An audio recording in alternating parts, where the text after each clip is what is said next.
Comédia de l'ESSEC a l'honneur de vous présenter un épisode de C'était mieux avant.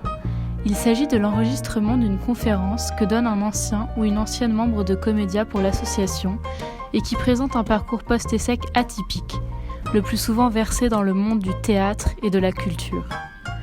L'idée est donc de mettre en lumière des parcours inspirants qui sortent des sentiers battus de la finance ou du conseil. Si tu te poses des questions sur ton orientation post-diplomation et si tu ne te reconnais pas toujours dans les modèles classiques de réussite de l'ESSEC, alors cette conférence est faite pour toi. L'avantage de travailler dans le spectacle, c'est qu'il n'y a pas de jour férié, il n'y a pas de samedi, il n'y a pas de dimanche, ça n'existe pas. Voilà, une petite introduction déjà. Pour notre troisième épisode, nous accueillons Chloé Guibert, diplômée de l'ESSEC en 2009. Aujourd'hui, elle travaille pour Point commun, la scène nationale de Cergy qui est une voisine de l'ESSEC. Elle accueille les artistes, rencontre les publics et elle est au cœur de projets qui visent à créer du lien entre les deux. Je vous laisse la découvrir. Eh bien oui, donc bonjour et rebonjour à tous. Alors je crois que l'idée c'est que je présente un peu mon parcours. Alors déjà moi j'étais en fait, d'ailleurs c'est drôle parce que je fais ce zoom depuis une maison de famille dans laquelle j'ai grandi. Il y a plein de photos de théâtre derrière, tout ça, et de festivals, etc. Puisque voilà, c'était un peu quelque chose de très présent dans mon éducation et dans ma famille. Et donc c'est un virus qui a été transmis, sans jeu de mots avec le contexte actuel pour le mot virus, mais en tout cas qui a été transmis assez tôt à titre personnel, avec une pratique dès, je sais pas, 5 ans, 6 ans, un truc comme ça, et beaucoup de temps passé dans des salles de répète, avec beaucoup de théâtre amateur. Et puis après, les études, j'ai un moment pensé à dire non, je veux faire une école de théâtre, etc. Et puis c'est vrai que j'avais pas non plus cette conviction énorme. J'aimais beaucoup les cours en fait, et j'avais envie de continuer à apprendre plein de trucs. D'où la prépa. L'ESSEC a été une bonne surprise puisque j'ai fait une petite prépa de province et que j'ai passé le concours comme ça en me disant on va voir. Et voilà, on a vu. Et moi, j'ai intégré l'ESSEC directement en sachant que je voulais travailler dans la culture. En fait, j'avais aucun doute. C'est-à-dire que je me suis dit, ça doit pas être incompatible. Je vais choisir une formation généraliste où je vais apprendre plein de choses et que de toute façon, ça me servira à un moment ou à un autre. Et que si jamais je veux faire que je vais être comédienne après, peut-être que j'en aurai encore la possibilité, mais à l'inverse, c'est quand même plus compliqué. Donc je suis arrivée d'ailleurs. Tu parlais des oraux de l'ESSEC. Moi, ça s'était pas hyper bien passé, contrairement à tous les autres oraux dans les écoles, puisque j'ai quand même choisi finalement la seule école qui, à l'époque, n'avait pas de spécialisation management culturel, ce qui était le cas d'autres écoles, l'EM, Audencia, etc., qui avaient tout ouvert des spécialisations et des masters spécialisés, etc. Ce qui m'a pas empêché quand même de faire le choix de l'ESSEC. Mais c'est vrai que l'entretien avait été un grand moment, puisque j'étais tombée avec un jury un peu plus finance, qui m'avait juste trouvé bon de me dire, quand je leur avais demandé s'ils avaient une question à la fin, je le dis parce que ça a de l'importance, ça m'a tellement marquée. Je leur ai demandé: «Est-ce que vous avez une question à me poser?» Et ils m'ont dit: «Bah non, simplement une remarque. Sachez qu'on accorde très rarement un prêt bancaire à un intermittent du spectacle». Donc là, je me suis dit: «Bah, ils n'ont absolument rien compris à ce que je viens de leur raconter pendant 45 minutes, mais c'est pas bien grave». Voilà, l'ESSEC après, c'était pas du tout le même système, hein, c'était le programme, enfin c'était le MBA encore, quand j'y étais, je crois, ouais, c'est ça. Et Comédia dès la première année, évidemment. Et puis en fait,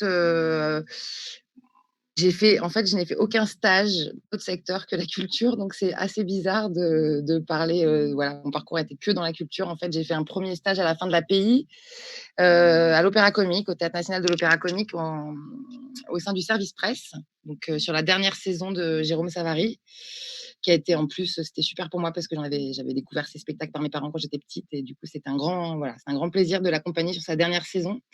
Et puis la découverte d'un théâtre national, en plein cœur de Paris, etc. Même si le théâtre musical était quand même moins mon appétence, mais c'était en tout cas une très belle expérience. Et après, ça c'est un peu compliqué puisque je voulais essayer de trouver un apprentissage. Alors là, on m'a dit: «Laisse tomber, un apprentissage en spectacle vivant, accroche-toi». Et en fait, à l'époque, Stage Entertainment France venait d'être créé, venait d'acheter le théâtre Mogador, et donc à l'époque, et s'apprêtait à lancer Le Roi Lion. Et en fait, via des connaissances, parce que c'est toujours comme ça que ça marche, c'est-à-dire que j'ai fait mon stage et la personne avec qui je faisais mon stage, qui était attachée de presse et qui est toujours d'ailleurs attachée de presse, à l'Opéra-Comique, m'a dit: «Mais je connais quelqu'un, il bosse pour Stage, ça pourrait être pas mal» et cetera et cetera. Alors certes, je me suis dit: «Bon, bah, ça, c'est pas théâtre public et tout ça», mais en même temps, ça restait du spectacle, je trouvais ça intéressant et l'équipe venait de se monter, alors que ça n'a plus rien à voir maintenant, mais j'ai été prise du coup en apprentissage, pour Stage, en marketing, en coordination marketing, donc avec pour le lancement notamment du Roi Lion et là, je me suis absolument éclatée, après j'étais quand même 3-4 jours par semaine, enfin voilà, au boulot et le reste des cours parce que c'était vraiment le parcours à la carte.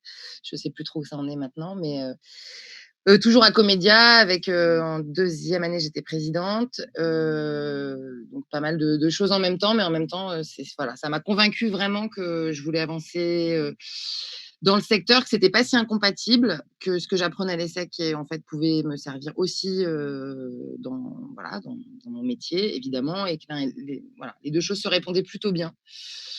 Voilà et puis, bah, le fait d'avoir passé, en fait, d'avoir fait plutôt 70 au taf et 30 en cours a fait qu'en 16 mois, j'avais validé quasiment mes 1 an d'apprentissage et du coup, j'ai pu partir en double diplôme, à Monterrey, à l'EGAD, pour finir mes études, où là, ça a été l'année sans théâtre pour le coup, mais ça a été quand même, une année absolument incroyable, donc j'ai fini l'ESSEC avec ça et après, ça a été un petit peu plus compliqué puisque ça y est, hop, fin de la période un peu insouciante et puis la réalité, quoi. Moi, j'ai été diplômée en 2009, donc pile poil la crise et cetera, donc voilà, un peu compliqué et puis encore à l'époque où, culture et marketing, étaient un peu opposés, où, si on parlait de marketing, en face d'un directeur de théâtre public, ça devenait, enfin voilà, on se faisait tacler en entretien, vraiment.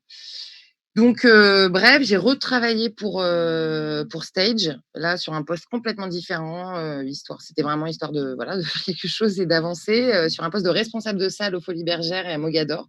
Donc vraiment un poste de terrain, de gestion d'équipe d'accueil, organisation de l'accueil du public, sur des salles de 2 500 places, voilà. Là aussi, c'était pas complètement, incompatible avec ce que j'avais fait puisque dans des lieux comme ça, les équipes d'accueil, c'est à peu près 15 à 20 personnes, donc il faut quand même les encadrer, et c'est vraiment du management vraiment très opérationnel et de terrain. Mais c'était un CDD d'1 an en fait, et puis de toute façon, je n'avais pas spécialement, de faire ça toute ma vie. Donc après, j'ai eu une période où je me suis dit: «Non, non, je veux rejoindre, un lieu, une scène nationale, un centre dramatique national, international», voilà, plutôt sur des boulots de com parce que ça allait un peu mieux avec ce que j'avais fait avant, mais sans être, non plus fan, enfin voilà, enfin, étant ouverte aussi à des métiers de production, d'administration et cetera. Et donc là, j'ai eu une phase qui a duré à peu près, ouais, une petite année, 8 mois, où, bah, j'ai rencontré plein de gens. J'ai essayé j'ai envoyé je ne sais pas combien de candidatures spontanées, un peu partout. Ça a pris beaucoup de temps et puis il y a eu une opportunité au Théâtre de Grasse, qui est une scène conventionnée donc dans les Alpes-Maritimes, une scène conventionnée danse et nouveau cirque à la base, sur un poste, d'adjointe à la direction de la communication et des publics et voilà, j'ai dit: «Bon, bah, on y va». Donc je suis partie à Grasse en 2011, et j'y suis restée jusqu'en 2017. C'était hyper intéressant, j'ai changé 3 fois en fait de poste un peu, au sein de enfin, pendant cette expérience. Au départ donc, bah, voilà, adjointe à la direction de la communication et des publics sans encadrement direct d'équipe, mais en tout cas, ça m'a permis de voir comment vivait un lieu vraiment quoi et d'être dans une équipe permanente, avec, une diffusion d'une quarantaine de spectacles, par saison, le lien avec les publics et cetera, sans être passé par la case, chargée de relations avec les publics, ce qui est quand même normalement le cas de plein de gens. Sauf que moi j'avais pas du tout fait ça, mais en même temps c'est très intuitif. Ce sont des métiers très intuitifs. Je crois qu'il suffit d'aimer ça et d'avoir quelques notions de de communication pour, bien s'en sortir. Et après, on m'a proposé le poste de secrétaire générale qui a été créé en fait à Grasse, qui n'existait pas et qui était vraiment un poste, transversal de coordination de l'ensemble des services, de pilotage de grands projets de territoire, voilà, en lien avec, le mécénat, avec plein de choses. Le travail entre guillemets «en mode projet» qui est pas si évident que ça, dans dans les structures, du spectacle vivant et qui commençait à arriver. Et après, voilà, il y a eu un petit changement et donc j'ai gardé ce poste de secrétaire générale, mais en récupérant toute l'équipe de la communication et des relations publiques et de la billetterie. Voilà. Et pour des raisons un peu personnelles, aussi parce que, j'étais quand même assez loin et de la région parisienne et de ma Normandie natale. Voilà, j'ai voulu un peu mettre fin à ça et avec beaucoup de questions que tout le monde a 10 ans, enfin même pas 10 ans, 7 ans après l'ESSEC, de se dire: «Pourquoi ça?» Voilà, «Qu'est-ce que je veux faire?» et cetera et cetera. Et puis c'est des boulots qui mobilisent beaucoup, beaucoup. Les 35 heures sont un leurre, hein, dans le spectacle vivant, enfin comme dans plein de secteurs, mais particulièrement en spectacle vivant.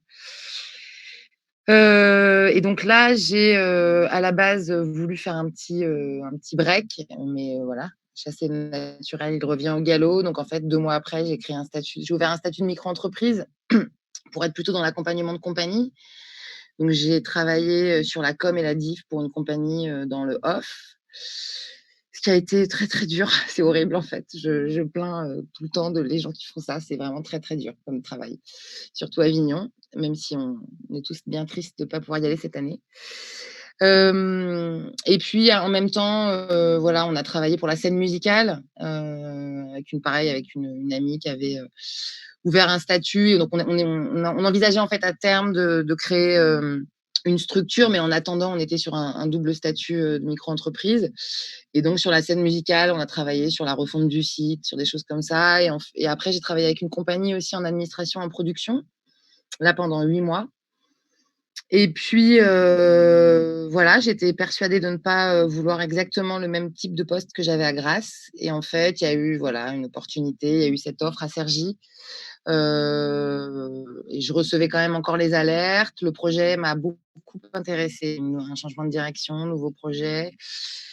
Ça a quand même, voilà, fait tilt, même si, j'avais quand même vécu 3 ans à Cergy, parce que moi j'avais fait le choix pendant tous les secs, y compris d'ailleurs quand j'étais en apprentissage à Paris, de vivre à Cergy, notamment pour Comédia. Et puis voilà, ça s'est fait comme ça. Et donc là, je suis depuis 2 ans, à la scène nationale de Cergy, point commun maintenant depuis 1 an. D'abord, j'ai été recrutée en tant que directrice, des relations publiques et de l'accueil. Et voilà, maintenant je suis secrétaire générale et depuis quelque temps, je récupère aussi une partie, enfin je collabore à la programmation avec Feriel Bakouri sur la partie notamment jeunesse. Centralisation, voilà, en gros, j'ai essayé d'être un peu synthétique, sur ce parcours-là. Après en tout cas, quand j'étais à Grasse, j'ai fait partie d'une compagnie amateur aussi. Ça m'a pas trop quittée. Là, j'ai pas repris, depuis que je suis retournée à Cergy, parce que c'est pas très compatible avec, pour le moment, mes horaires et cetera. Mais, voilà, je trouve aujourd'hui un équilibre qui est, je vois énormément de spectacles, j'accueille les publics, voilà, enfin c'est un équilibre qui est pas évident entre vie privée, vie pro, mais une fois de plus, comme plein d'autres secteurs. Et je trouve ça en plus hyper rigolo de bosser à 300 mètres de l'ESSEC, même pas 100 mètres de l'ESSEC. Alors que c'est vrai que quand j'ai été diplômée, après 1 an au Mexique, puisqu'en plus j'ai même pas fini la Cergy, moi j'ai fini l'ESSEC au Mexique et je suis juste revenue pour récupérer mon diplôme. Mais déjà ça avait beaucoup changé, il y avait eu le dôme et tout ça qui avait été créé pendant que j'étais partie. Et y retourner passer un entretien et y bosser aujourd'hui, c'est assez drôle. Voilà. Et je trouve qu'il y a plein de choses à imaginer, à faire. En gros, j'ai essayé d'être synthétique. Du coup, tu disais tout à l'heure que il n'y avait pas de jour férié chez toi. Donc concrètement, qu'est-ce qu'on fait à la scène nationale pendant le confinement? Ouh là, c'est une grande question. On en a beaucoup parlé aujourd'hui d'ailleurs. Et ben, évidemment, il se passe rien dans nos lieux. Moi, j'ai fermé le théâtre le 14 mars. On avait une représentation qu'on avait quand même maintenue parce qu'on était en petite jauge, puisqu'on a 3 salles et c'était dans la petite salle. Et voilà, l'annonce d'Édouard Philippe est tombée. J'étais avec des spectateurs en train de discuter, donc c'était un peu bizarre. Donc évidemment, il n'y a plus de spectacle, on peut plus. On a aussi dû interrompre tous les projets d'éducation artistique et culturelle qu'on mène dans l'ensemble des établissements scolaires du département. Après, qu'est-ce qui se passe? On gère toutes les annulations avec les compagnies, en essayant évidemment de soutenir au maximum les artistes. C'est-à-dire qu'on voilà, on n'est pas sur de l'annulation, hein, on paye les spectacles annulés ou on essaie de les reporter.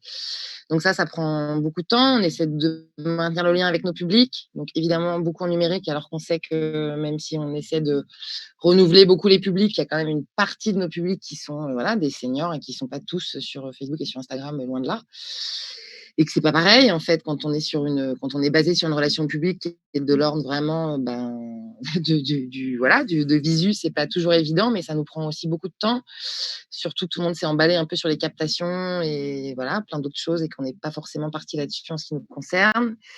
On était en finalisation de programmation quand ça s'est passé. Toute notre programmation de l'automne est chamboulée, puisqu'on devait accueillir des spectacles qui devaient être créés au printemps. Donc, les spectacles forcément n'ont pas pu être créés, donc ça remet en cause toutes les tournées, tous les schémas de prod, etc. Des spectacles internationaux. On devait ouvrir en septembre avec un spectacle avec des artistes qui viennent du monde entier, donc, et qui en plus était une création. Donc là, pour le coup, c'est réglé. Et en même temps, on essaie de voir ce qu'on va faire parce même si, on n'en sait rien par rapport aux mesures sanitaires, on ne sait pas comment les choses vont évoluer, mais en tout cas, il est hors de question pour nous qu'on n'ait pas d'activité. Donc voilà, au pire des cas, si on ne peut pas ouvrir au public, on mettra nos plateaux à disposition des artistes et des compagnies pour qu'elles répètent et qu'elles créent. Ça fait partie de nos missions. Et puis, on essaie d'imaginer quand même des choses. Nous, avec l'équipe de direction, on revient dans les bureaux à partir de la semaine prochaine, progressivement, pour organiser la reprise des équipes dans les normes sanitaires, ce qui n'est pas chose simple dans un théâtre, franchement. Et puis, petit à petit, envisager aussi l'ouverture au public. Là, c'est encore plus compliqué, puisque je ne sais pas si vous avez pris connaissance du rapport Bricker, mais quand vous imaginez aller voir un spectacle avec ces mesures-là, deux fauteuils entre chaque personne, une circulation unique, des visières au niveau de la billetterie, ça, c'est pas évident. Le projet, je ne sais pas si vous le connaissez, mais en tout cas, le projet de la scène nationale, il est quand même basé beaucoup sur la relation, avec des projets participatifs, des habitants qui participent aux créations, la vie du lieu, donc justement tout le travail qu'on fait avec les associations du territoire, de toutes, voilà, quelles qu'elles soient, pour qu'elles investissent les lieux, pour qu'on soit dans la rencontre, la pratique, l'échange, donc la convivialité, donc ce qui est quand même hyper compliqué. Donc on réfléchit beaucoup à ça. Donc on essaie de changer la programmation et puis normalement, à ce moment-là, là on est le 8 mai, normalement on est à 10 jours d'un BAT de la brochure, qui est le Graal un peu de tous les lieux, même si on ne communique pas qu'avec la brochure, mais en tout cas, c'est un support important. Que là, on l'a stoppé, que normalement, on avait une présentation de la saison publique le 12 juin, qu'évidemment, elle n'aura pas lieu. Et donc, on essaie en fait de réinventer tout ça, de repenser tout ça. Et en même temps, on travaille aussi sur une projection, puisque on a évidemment un cahier des charges et on travaille déjà sur 21-22, sur 22-23. Et c'est bien qu'on y travaille maintenant, puisque forcément, tous les spectacles qu'on ne peut pas voir avec Feriel depuis le mois de mars et qu'on ne verra certainement pas jusqu'à septembre, ça a un impact énorme sur les programmations. C'est-à-dire comment est-ce qu'on va programmer et comment, quand on programme 65 spectacles par an, on arrive à. Et généralement, on est quand même sur des spectacles récemment créés, ou en tout cas. Donc voilà, c'est compliqué en fait. On construit, on déconstruit, et puis on a annulé 17 spectacles là, et 30 projets, plus 30 projets aussi en école. Et que en fait, au début, quand ça, voilà, mi-mars, on pensait encore qu'on allait pouvoir avoir des choses. Donc en fait, on a travaillé sur nos temps forts. On avait un temps fort la semaine prochaine, là, justement, Génération. Donc on a continué, on devait avoir les restitutions de projet. On ne pouvait pas acter une annulation, en fait, tant qu'on ne savait pas. On n'allait pas prendre le risque d'annuler une saison alors que, voilà, à la base, mi-mars, on s'est dit peut-être que mi-mai, ce sera possible, un peu, peut-être naïvement. Et puis l'équipe, ça fait un peu le lien d'ailleurs peut-être avec en quoi l'ESSEC m'aide ou m'a aidé. C'est que voilà, on est quand même. Alors ça paraît une petite équipe, mais pour une scène nationale, enfin pour un théâtre, c'est quand même une grosse équipe. On est 35 permanents. Et moi, au sein du secrétariat général, je gère une équipe de 14 personnes. Donc il a fallu organiser le télétravail et il faut rester aussi en situation de management avec des équipes à distance, un peu en chômage partiel, sur des métiers qui peuvent pas s'exercer du tout à distance. Voilà, en gros, ce qu'on fait.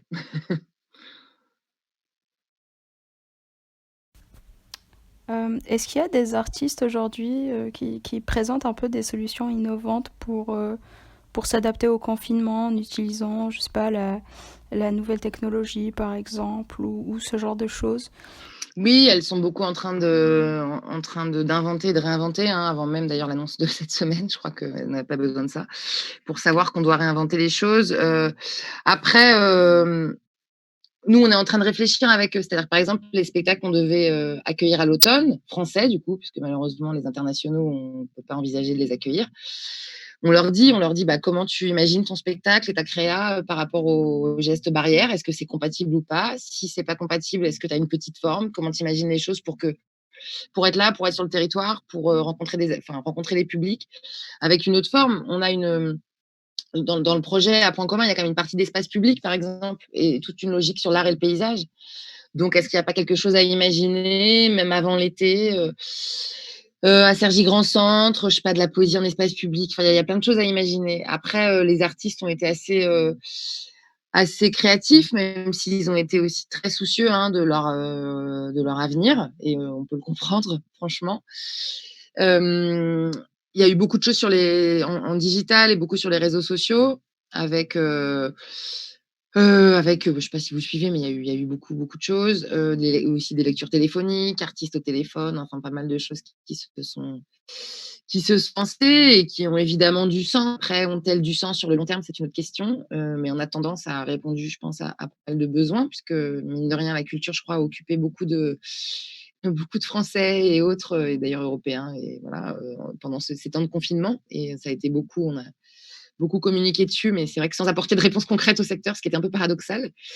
Après, il y a je parlais de l'éducation artistique et culturelle, hein, qui est quand même une grande mission de la CNAL, et voilà, et globalement. Et là, pour le coup, il y a un dispositif, une opération qui a été lancée qui s'appelle Mon Printemps 2020, où les artistes en fait proposent des interactions avec le public, alors c'est principalement sur des élèves, hein, on va dire de l'école primaire au lycée, mais ça, en fait, ça s'adresse à tous. Voilà, d'imaginer une chorégraphie avec les gestes barrières, de faire un cadavre exquis chorégraphique, par exemple, on a un projet qu'on mène avec le lycée Montesquieu à Herblay. Et ils travaillaient sur alors j'ai tout d'un coup ils travaillaient sur Britannicus, voilà. Et en fait, ils vont aller au bout du projet. Les élèves, ils se filment dans leur chambre, ils travaillent une scène, et derrière il y a un montage vidéo, et ce sera le Britannicus du confinement, mais en même temps ça existe. Et donc il y a plein de gens qui inventent des choses. Après, voilà. Après, pour inventer, il faut pouvoir enfin, il y a quand même la question du lien avec les publics qui est importante, et puis la mise à disposition des plateaux qui va pouvoir avoir lieu là, de manière un peu plus concrète, dès ce mois-ci, et surtout dès le mois de juin. Parce que bon, créer dans sa chambre, c'est bien, mais ça a ses limites au bout d'un moment, quoi.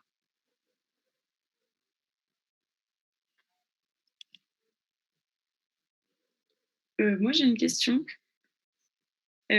Est-ce que tu pourrais un peu plus développer par rapport à Avignon? Tu avais dit que c'était dur, à quel niveau surtout? Ce que j'ai fait avec la compagnie? Ouais. Alors, vous êtes tous allés déjà au Festival d'Avignon? Moi, Non? oui. Ouais.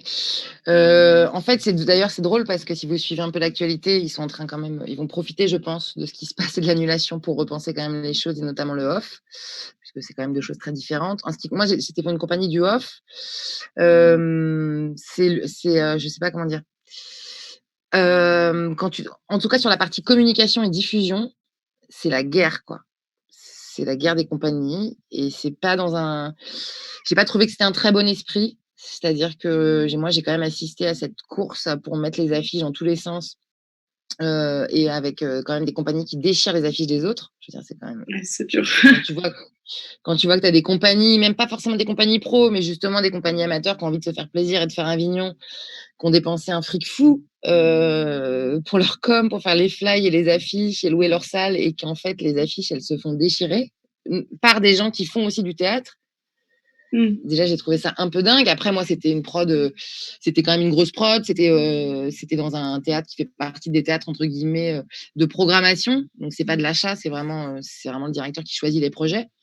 Mais quand même, c'était, en fait, c'est hyper compliqué et en fait, mais ça, c'est un peu, il n'y a pas qu'à Avignon, hein, c'est un peu partout pareil. Mais en fait, si ton spectacle marche pas, c'est à cause de la com. Mais s'il marche, c'est grâce à l'artistique. Ouais. C'est quand même beaucoup la règle. Ce qui fait que c'était un peu, et moi, c'était un peu personnel aussi, parce qu'en fait, je sortais d'un poste quand même de direction où les artistes avaient un comportement avec moi qui était pas du tout le même que quand j'étais à Avignon. Et d'ailleurs, le spectacle que j'ai accompagné, je l'avais accueilli en tant que secrétaire générale à Grasse. Et la compagnie n'a pas du tout eu, enfin les comédiens n'ont pas du tout eu le même comportement avec moi quand on a fait la première à Grasse que quand j'étais en train de distribuer leurs flyers et de gérer les invites et que je leur disais non, il n'y a pas de pro aujourd'hui, je suis désolée, il n'y a pas de pro. Donc voilà, en fait, je me suis retrouvée à l'inverse, ce qui était super intéressant, ce qui m'apporte, je pense, ça m'a servi. De toute façon, tout sert toujours, j'en suis persuadée. Mais c'était un peu dur. Et puis ouais, c'est ça, c'est la guerre. Et en plus, c'est l'année où j'ai vu le moins de spectacles parce qu'en fait, quand ton spectacle marche pas, bah, tu peux jamais lâcher. Donc, tu es toujours au taquet à relancer les pros. Et que maintenant qu'en plus, je suis à un autre poste parce que bon, je suis plus en charge de la programmation, donc ça se sait. Et que je reçois tous ces mails de chargés de diff et que j'ai à peine le temps de les lire, ben je me revois en train d'envoyer les mails et en train de dire bah oui, mais laisse tomber quoi. Donc c'est ça en fait, je trouve que c'est un peu l'usine et je crois que effectivement, j'ai pas tout lu dans le détail et puis je pense que ça a beaucoup bougé, mais je crois que c'est intéressant que cette très triste annulation puisse permettre de réfléchir, de repenser les choses. Il y a quand même des compagnies qui ne se relèvent pas d'Avignon, quoi. Faut savoir. Ouais, ça, je sais. Quoi. Sont bêtes. C'est vrai que moi j'ai un souvenir, c'est de l'annuaire du Hoft. J'étais là, ok. Ouais. Et comment est-ce qu'on veut voir Ouais, c'est ça. Ok, merci. Voilà. Moi, j'aurais une question sur ton parcours. Enfin, là, tu l'as rapidement évoqué en disant que tout sert à un moment. Et du coup, globalement, tu as eu une formation que commerce avec l'ESSEC et toute la partie culture s'est fait sur le terrain directement grâce à tes stages ou... Oui. En fait, moi, comme je savais à peu près où je voulais aller et qu'on était vraiment dans le programme MBA, donc avec les cours complètement à la carte, à part cette fameuse pays, on a fait un peu tous les cours. Ceci dit, qui ne me déplaisait pas. Rien ne m'a vraiment déplu, même si je savais très bien que j'allais pas aller bosser à la défense globalement. J'ai choisi beaucoup de cours qui étaient comment dire, hyper généraux et qui m'ont permis d'avoir un peu la base en fait des compétences dans tout. Après, il y avait un cours, je ne sais pas s'il existe encore, il y a un cours de management culturel quand même, que évidemment j'ai suivi. Et après, en fait, moi, la majorité des cours finalement avec l'apprentissage que j'ai fait pendant la période MBA, c'était beaucoup des cours au Mexique, où là, c'était développement de carrière, c'était des choses beaucoup plus sur comment tu te construis, comment tu réfléchis, et du coup, ça m'a pas spécialisée. Mais je fais partie des gens et mine de rien, ça fait quand même 10 ans que je travaille dans le secteur, donc je vois quand même beaucoup de collaborateurs et je recrute beaucoup de gens aujourd'hui, donc je vois un peu ce que ça donne. Je ne crois pas trop à ces spécialisations culturelles, en fait. Je trouve qu'il y a eu une poussée, il y a eu plein de formations de médiation culturelle partout qui se sont lancées et que déjà on voit qu'il y a trop de gens diplômés et spécialisés culture et il n'y a pas assez de postes. Et je crois que ça ne va pas s'arranger. En tout cas, je parle de l'ESSEC parce que peut-être qu'il y a des formations qui j'aurais suivi et je dirais pas la même chose, mais l'ESSEC malgré tout est quand même une formation solide. On s'en rend pas compte. Quand je dis ESSEC, c'est c'est le combo, la prépa, machin, tout ça là. Les concours, les oraux, la totale. Ça te forme quand même pas mal et que je trouve que la médiation culturelle, c'est pas dans une école que tu l'apprends, c'est quand t'es vraiment en contact. Et que moi, c'est vrai que même si à Grasse, j'ai pas eu tout de suite, j'ai pas eu un poste, comme je disais, de chargé de RP et que j'étais déjà un peu sur un encadrement transversal en tout cas, et j'étais pas en management direct au départ de service, j'étais beaucoup sur le terrain parce que le poste avait été transformé. Et du coup, la personne qui était partie était chargée de médiation culturelle. Donc je reprenais une partie de ses missions et je me suis retrouvée dans des foyers, dans des IME, dans des maisons d'accueil spécialisées, avec des publics en situation de handicap, à leur parler de spectacles, dans des foyers de jeunes travailleurs, dans des écoles, dans des assos. Et voilà. Et après, c'est sûr qu'il y a des moments très compliqués, surtout dans des structures, voilà, avec des publics hyper empêchés, etc. Mais pour moi, c'est hyper humain, en fait. Ça dépend de ton tempérament et ça dépend des rencontres que tu as fait. Enfin, je vois pas comment, dans un amphi, tu peux apprendre à parler à parler avec les publics. Je crois pas à ça. Ok, je comprends totalement. Enfin, Mmh. ouais, je vois ce que tu veux.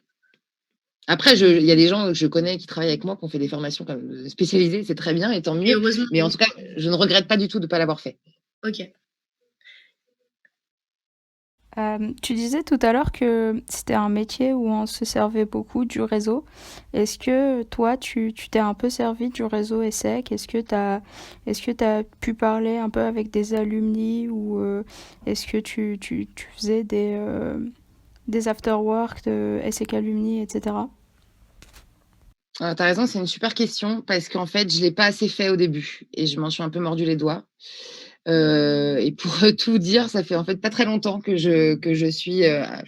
J'ai profité un peu d'être en recherche d'emploi un moment après, quand je suis rentrée de grâce, enfin entre guillemets, en tout cas à Pôle Emploi, pour cotiser à ESSEC Alumni. Et c'est là où je me suis dit en même temps, ça doit servir à quelque chose quand même, ce réseau. Non, je l'ai fait. Alors, je l'ai fait par plusieurs biais. Ceci dit, quand je suis après mon année chez Stage, là où j'étais responsable de salle, j'ai eu une année où j'ai rencontré beaucoup de gens, comme je vous disais. J'ai essayé de faire du réseau. Et une partie des gens que j'ai rencontrés, c'était quand même via l'ESSEC. C'est-à-dire que j'ai essayé d'aller. Je suis entrée dans le club Culture et Management, je ne sais pas si vous connaissez ce club. C'est un club d'anciens. Bon, c'est toujours très école, hein, mais bon, c'est un club d'anciens ESSEC, HEC, ESCP, je ne sais plus. Il n'y a pas toutes les écoles, mais bon, voilà. Et qui travaillent dans la culture. Alors après, il y a beaucoup de gens qui sont plutôt sur le domaine du patrimoine, voilà, art contemporain, etc. Mais il y a quand même un peu de gens dans le spectacle vivant, musique actuelle, etc. L'édition. Et du coup, ils font des débats, des rendez-vous un peu networking, etc. Donc j'y étais pas mal allée. Et puis après, j'avais aussi essayé de passer des coups de fil, échanger par mail, globalement, pas seulement avec des anciens, mais globalement. Et c'est vrai que c'est plutôt maintenant, et surtout même depuis que je suis à Cergy, je me dis que c'est hyper intéressant. Après, pour avoir quand même un peu jeté un œil sur le dernier annuaire, etc., il y a quand même, dans le spectacle vivant, on est quand même pas beaucoup, hein. Enfin, ou alors j'ai pas la liste mise à jour, ou alors ils ne disent rien, ils ont fait comme moi, ils sont sortis des sacs alumni depuis longtemps. Mais voilà. Après, en fait, il y a deux. Je sais que vous échangez avec des anciens et tout ça, mais enfin des vieux, pardon. Ça y est, j'ai oublié mes mots. Moi, à l'époque, ou même des gens avec qui je suis restée en contact aujourd'hui et qui étaient à Comédia, on va dire qu'il y a plutôt la partie des gens qui ont choisi de faire du théâtre et d'être vraiment dans le jeu et qui sont comédiens en compagnie, etc.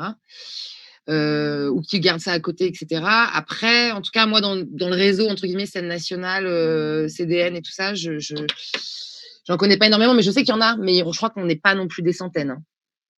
Je pense que Charlotte a dû en trouver quelques-uns parce qu'elle en cherchait. Je sais pas.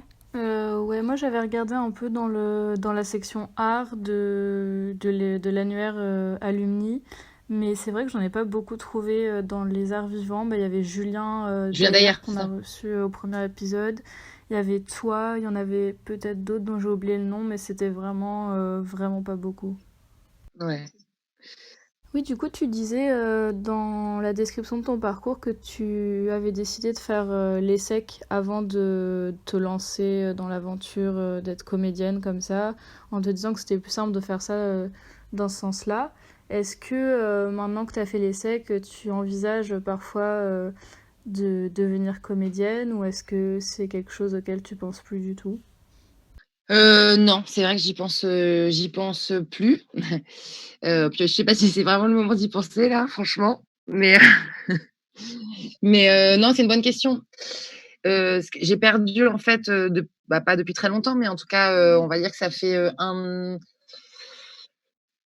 2 ans que j'ai pas joué, et du coup, c'est vrai que j'y pense. Mais par contre, de là Le switch total, j'envisage pas trop, en tout cas pas maintenant, même si je trouve ça en même temps compliqué dans ces métiers-là actuellement que je fais de se projeter aussi très longtemps, parce que c'est un peu voilà, on bouge beaucoup, on travaille le soir, le week-end, voilà, etc. Donc c'est pas toujours compatible avec tout. Non, je l'envisage pas. Après, c'est vrai que je l'ai pas dit tout à l'heure, mais ça a quand même aussi une importance et du coup ça me nourrit, ça m'a beaucoup nourri. C'est qu'on a en famille, en fait, on a repris une compagnie qu'avait créée mon papa, une compagnie théâtre amateur qui a été créée en 75. Et on l'a reprise, en fait, c'est mon frère surtout qui l'a reprise à son décès en 2015. Et du coup, moi, quand je suis rentrée, j'ai fait une mise en scène. J'ai repris, j'ai eu envie de m'essayer. Enfin, j'avais jamais mis en scène, mais j'ai toujours dit que j'avais envie de le faire. Du coup, ça m'a apporté ça, mais de là à dire je vais mettre en scène des spectacles et je connais un peu bien aussi les montages et les rouages de tout ça pour pas être prête à m'y aventurer tout de suite et puis parce que voilà, j'estime pas non plus être enfin voilà, j'ai pas non plus je crois qu'il faut du talent mais il faut pas que du talent dans ces métiers-là et que c'est pas trop mon voilà. Et pour la petite anecdote parce que je trouve que c'est rigolo, la pièce que j'ai mise en scène avec cette compagnie, c'est une pièce qui s'appelle Les Pas perdus de Denise Bonal. Et c'est un texte que j'avais acheté quand j'étais étudiante à l'ESSEC et que j'étais allée voir un spectacle au Théâtre 95. À l'époque, Théâtre 95, scène conventionnée. Et voilà, c'est drôle. Voilà, comme je voulais dire ça parce que je trouve que et je l'ai acheté et je l'ai gardé tout le temps. Et quand j'étais dans la compagnie de théâtre à Grasse, à un moment, il nous avait dit, le metteur en scène nous avait dit, vous voulez pas partager des textes. Donc je leur avais amené celui-là parce que j'avais un coup de cœur pour ce texte que je l'aurais peut-être pas si je le découvrais maintenant, évidemment. Et finalement, ça s'était pas fait. Je l'ai ramené. Et puis, c'est vrai que quand je suis rentrée, j'ai ouvert un carton, j'ai vu ça, j'ai dit, ah tiens, hop, on essaye. Et du coup, c'est une pièce qu'a joué et d'ailleurs qu'on devait jouer le 2 mai, puisque j'ai essayé de continuer, même si j'ai pas joué. C'est une pièce qu'a joué, évidemment, c'est amateur. On est 15 et dans la pièce, ça va de 15 à 75 ans, les comédiens. Donc, on n'est pas tous dispo tout le temps. Puis moi, avec mon boulot et les allers-retours Cergy ici, c'était un peu compliqué. Mais en tout cas, on a joué, on a encore joué en septembre. On a joué en avril dernier. On devait jouer le 2 mai. On a fait un festival aussi, amateur, en Normandie, avec cette pièce. Donc, voilà. C'est assez drôle d'avoir le pont programmation en scène nationale et en même temps d'être sur la base, quoi. Donc voilà, je trouve que c'est ça qui est intéressant en fait. C'est pour ça que moi j'ai pas l'impression de du tout de m'être éloignée du théâtre. C'est présent tout le temps, soit parce que j'en vois, soit parce que j'accueille des artistes, soit parce que je parle des spectacles au public, soit parce que je vais voir des copains jouer, soit parce que je fais cette mise en scène amateur. Donc en fait c'est tout le temps avec moi. Et par pure curiosité, elle s'appelle comment ta compagnie? Enfin la compagnie du coup de ton papa? Elle s'appelle le Théâtre sans lien. Ok. D'ailleurs, on est en train moi, j'y serai pas puisque je rentre à Cergy, mais on est en train de convaincre nos comédiens de revenir le 18 mai en respectant les gestes barrières parce qu'on se dit que, voilà. Et il y a une citation qui est écrite en grand dans cette salle et qui dit tout irait mal, mais il y a le théâtre. Et voilà. Donc, on essaie de convaincre tout le monde de se dire on va faire gaffe, vous inquiétez pas, on est moins de 10, ça va le faire, on peut répéter la scène, c'est pas grave, on met pas ça, on met pas ci. Mais ça pose de vraies questions, ceci dit. Sur un des projets avec Comédia, donc on a fait une année le festival de Cabourg, qui n'existe plus, je crois, festival de théâtre universitaire. Ça, c'était quand j'étais en première, je sais plus, en deuxième année. Et après, on avait, en fait, à chaque fois, on allait répéter en Normandie, avec les différentes troupes de comédiens. Donc, c'est rigolo. Est-ce que vous avez essayé de continuer les répétitions pendant le confinement, c'est-à-dire des répétitions à distance, par Skype ou quoi?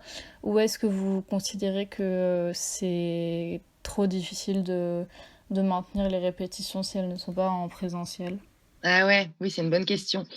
Alors, non, on a essayé de maintenir le lien. Donc, on a plus fait l'apéro que la répète, pour être très franc.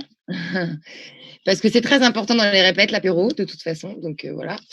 Non, on a échangé pas mal. Après, les problèmes, la connexion des uns et des autres n'était pas si terrible. Mais là, c'est vrai que moi, j'ai proposé surtout comme je vais repartir, j'ai proposé à mon frère qu'on essaie de faire des trucs quand même.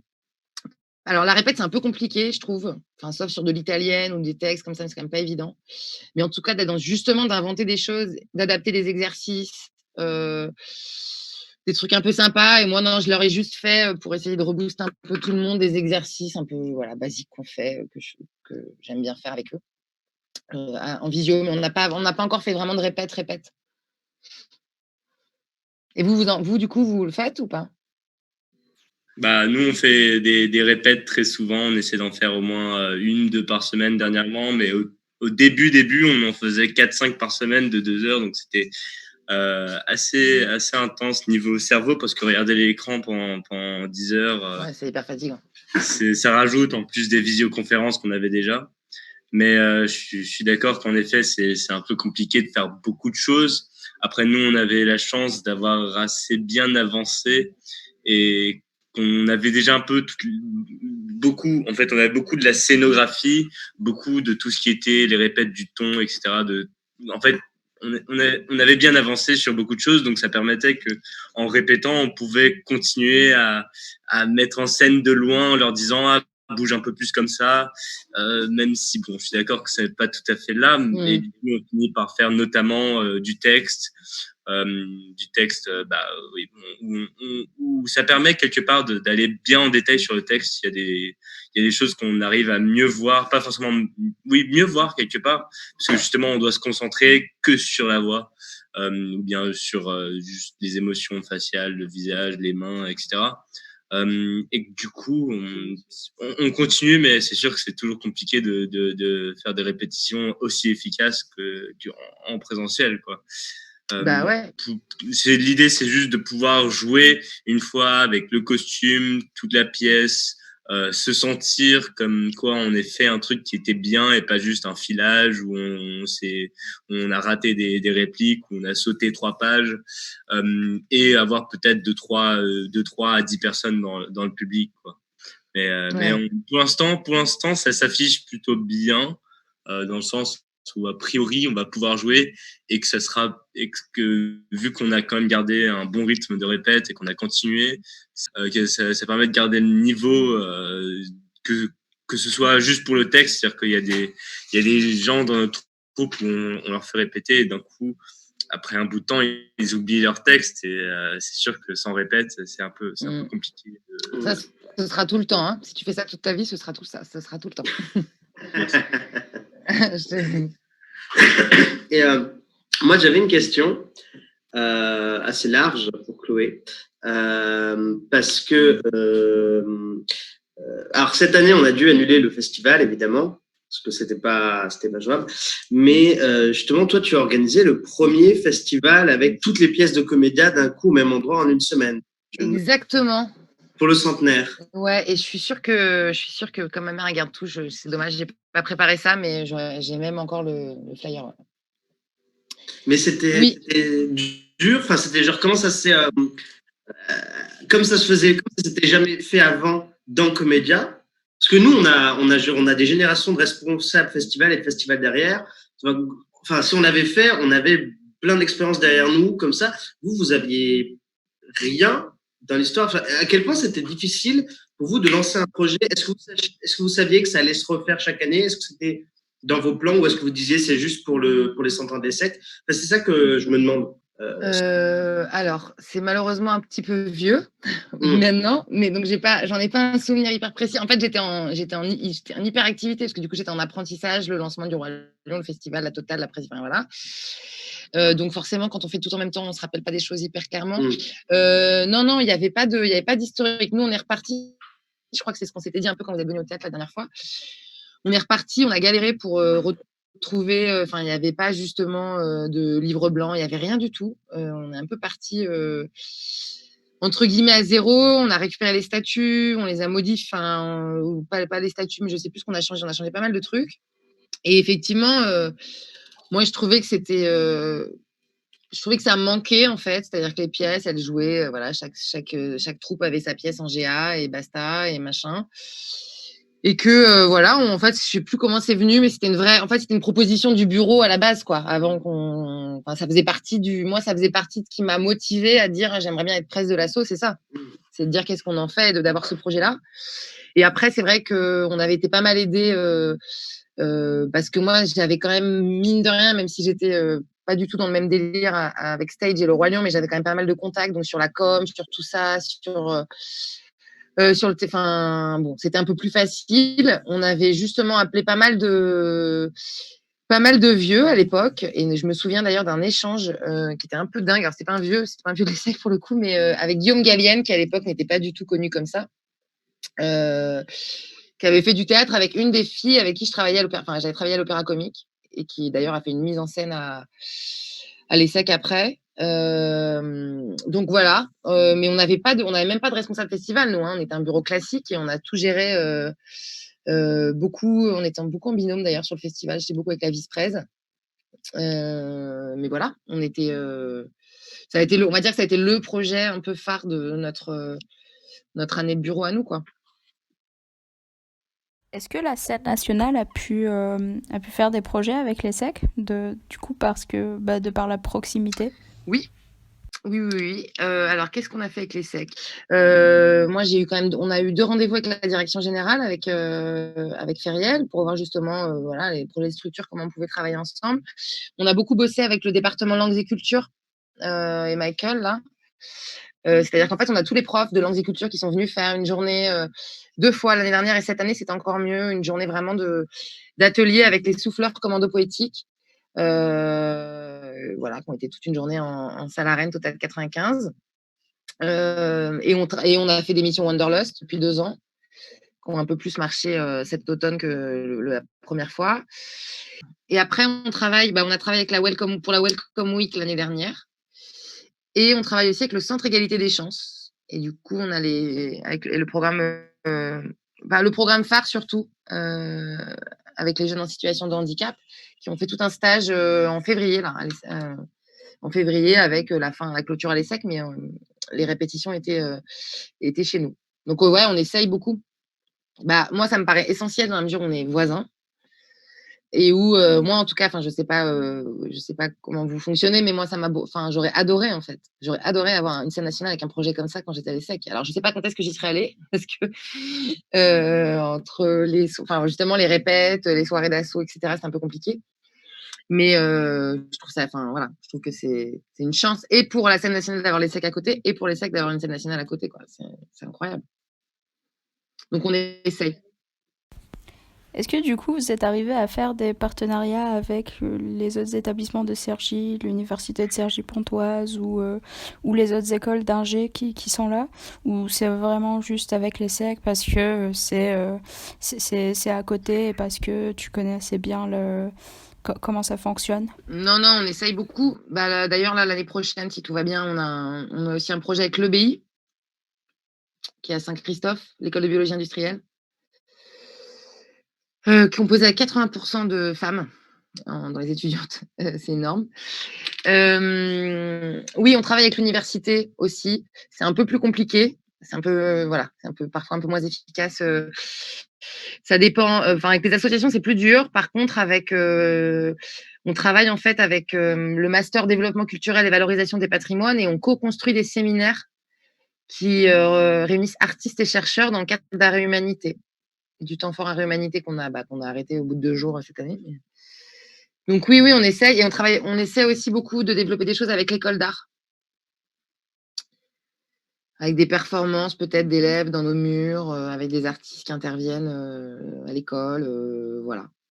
Non, ça fait vraiment partie du projet d'être beaucoup sur des partenariats complètement multiples, quoi.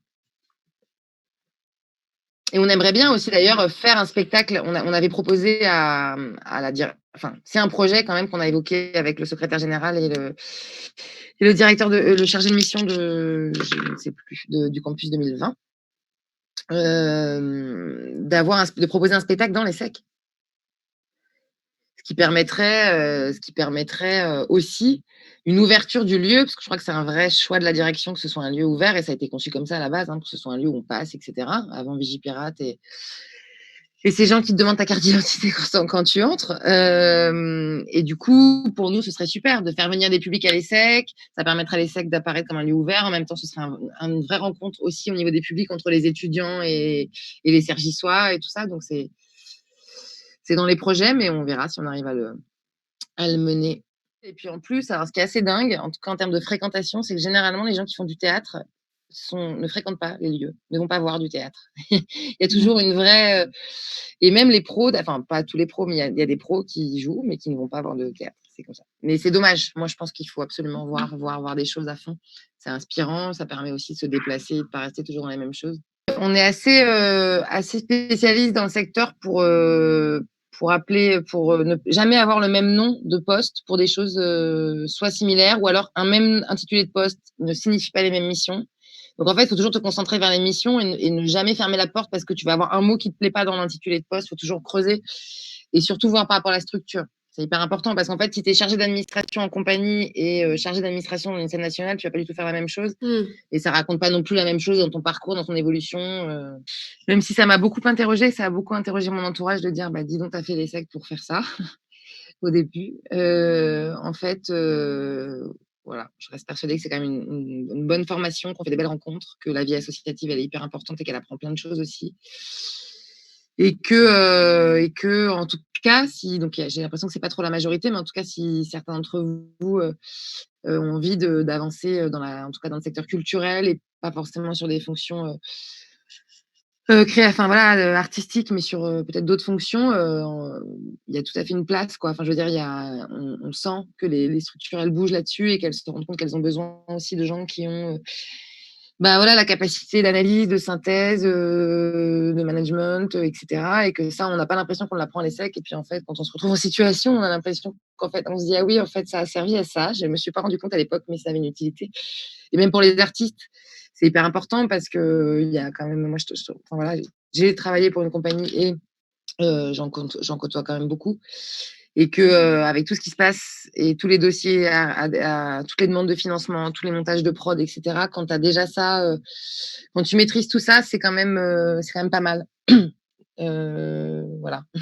Que tu ne dépends pas toujours d'un administrateur, etc., et que tu peux un peu gérer ça au début quand tu montes ta compagnie, c'est quand même essentiel. J'aurais encore une petite question, plutôt sur l'aspect du coup financier, parce que par exemple les personnes qu'on a reçues dans les épisodes précédents, c'était donc un qui est encore étudiant et l'autre il est donc intermittent du spectacle et il nous disait que c'était pas facile tout le temps, qu'il y avait clairement des moments où ça allait très bien, mais d'autres où c'était plus compliqué. Mais du coup, si j'ai bien compris, toi globalement tu as toujours été employé, sauf quand tu avais créé ton entreprise, enfin ta micro-entreprise, quand tu avais le statut de micro-entrepreneur, c'est ça? Ouais, c'est ça. Moi, j'étais en CDD ou en CDI et en indépendante. J'ai fermé mon statut d'auto-entreprise il n'y a pas longtemps. Non, mais en fait, dans les fonctions, enfin dans ce que j'ai fait, c'est normal que j'ai pas été. Oui, voilà, c'est ça. Ouais. Donc c'est un peu plus safe entre guillemets que peut-être l'intermittence. Enfin. Ah ben oui, après, c'est effectivement une fois plus pas les mêmes fonctions. En fait, Oui. Généralement, le régime de l'intermittence, il s'adresse effectivement plutôt à des fonctions techniques et artistiques.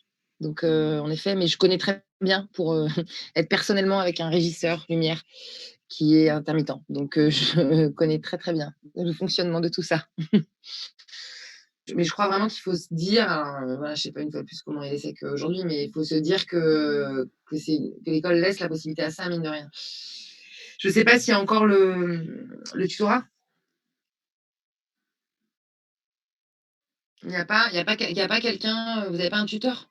C'est-à-dire un alumni qui te tutorise. Je crois que qu'on avait entendu parler lors des admissions en début d'année, mais si mes souvenirs sont bons, c'est quelque chose qu'ils voulaient relancer. Ah ouais, parce que moi j'ai trouvé ça absolument génial. Hein. Mais nous, c'est parce que peut-être qu'à l'époque, c'était plus important peut-être du fait du MBA et du parcours complètement à la carte. Et moi, justement, d'ailleurs, je crois que c'était un ancien comédien. C'était Guy Roger Duvert qui avait récupéré tous les profils culturels, tous les gens qui voulaient faire autre chose que qui voulaient faire du théâtre, comédien, tout. Ils avaient tous ce tuteur. Donc je crois qu'on était 25 à être tutorés par lui. Et d'ailleurs, il est compositeur de musique de film aujourd'hui. Le tutorat, parce que moi j'avais trouvé ça super, c'était hyper bien, c'était hyper intéressant, ça te permettait de te poser les bonnes questions et de réfléchir au fur et à mesure, même quand tu voulais faire, je sais pas, justement, de la comédie musicale à New York. Depuis, ils ont ajouté un autre truc, c'est pas du tutorat, mais en vrai, pour certains, ça peut le devenir dans les faits, sans structure. Ils ont ajouté le Going Pro, qui normalement n'existait pas en 2007-2006. je crois que ça a fêté ses 10 ans il n'y a pas longtemps, qui Ouais. c'est en début en pays, à l'époque où on fait les stages, etc., au tout début, là, T1, où tu fais du shadowing pendant 4 Ouais, jours. j'ai accueilli une stagiaire, pas cet automne parce que j'ai pas pu, mais le premier automne, ouais. C'était très déstabilisant d'ailleurs. Je me dis, et pour tout le monde, ça devait être pareil pour elle, ça doit être très bizarre. J'espère que ça vous a été utile, parce que c'est vrai que voilà, par rapport à Julien, c'est complètement différent. C'est pas du tout le même choix, et le même parcours, mais en même temps, je crois que vous avez envie d'avoir un panorama un peu avec des gens qui ont fait des choses un peu différentes. Donc, dans les gens que je côtoie encore, qui sont d'ailleurs beaucoup des anciens comédiens, et des colocs, en fait. J'ai quasiment pas de, enfin, c'est quand même beaucoup, une grande majorité de profils dits atypiques. Alors, si on est si nombreux à être atypiques, c'est peut-être qu'on n'est pas si atypique en fait, finalement. C'était le 3e épisode de C'était mieux avant, présenté par Comédia dell'ESSEC, en compagnie de Chloé Guibert. Merci à toutes et à tous pour votre écoute. J'espère que le témoignage de Chloé vous a intéressé et que vous saurez puiser dans son expérience pour trouver votre voie, même si elle sort de l'ordinaire. À très vite pour un autre témoignage inspirant.